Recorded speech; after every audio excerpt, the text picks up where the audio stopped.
यसलाई तदर्थ समिति के रूपमा यसलाई पूर्णता पाउनेछ। तर यसलाई अब हामीले फेरि यसलाई आजसम्ममा हामीले अर्को के मूर्त दिँदैछौँ भने हामी त्यो शङ्करसवाई समाज भन्ने एकै शङ्करसवाई कलाकार भन्ने त्यो चौतारी भन्ने थियो, त्यसको अभिन्न अङ्गको रूपमा रहने कि आफ्नै दर्ता गर्ने भन्ने थियो। मैले पनि अघिल्लो के राय राखेको थिएँ भने अब आर्थिक स्वायत्ता भएन भने चाहिँ यो संस्था फेरि अपाङ्ग हुन्छ भन्ने सुझाव राखेको थिएँ र केन्द्रसँग सम्पर्क हुँदाखेरि आर्थिक स्वायत्ता हुनुपर्छ भनिसकेपछि यो हामी त्यसको अभिन्न रूपमा रहनेछौँ भन्ने कुरा भएको हुनाले गर्दा आज हामी यसलाई मूर्त रूपमा दिँदैछौँ। मूर्त भन्नाले फेरि कुनै पनि संस्थाहरू मूर्त र पूर्ण हुँदैन, मूर्त र पूर्ण हुँदैन। तर काम गर्ने सिलसिलामा अरू थप गर्नेको लागि एउटा यसले आजको एउटा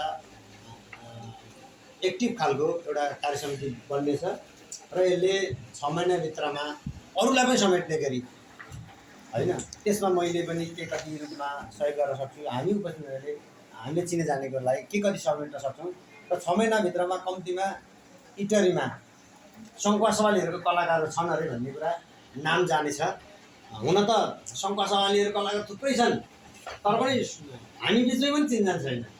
यो संस्था मार्फत चाहिँ हामी कलाकारहरू, कविहरू अथवा यो साहित्य क्षेत्रमा रहेका सबै खालका लेखकहरू सबैलाई समेट्ने गरी एउटा पूर्णता पाउनेछ र यसको लागि मैले यो सफलताको शुभकामना दिँदै यो हाम्रो यहाँ रहनुभएका सबैलाई मैले के भने हाम्रो शङ्कुवा सवाई स्वयंसेवी समाज भन्ने मार्ग निर्देशनको रूपमा राखिदिनको लागि गोपाल नेपालजीलाई म अनुरोध गर्छु। अनि उहाँ हाम्रो प्रदीप सरको बुवालाई 2 पल्ट भेट्दै तपाईँ चाहिँ जाइहाल्नुपर्छ है, तपाईँ जाइहाल्नु भार दिन आएको है अहिले चाहिँ।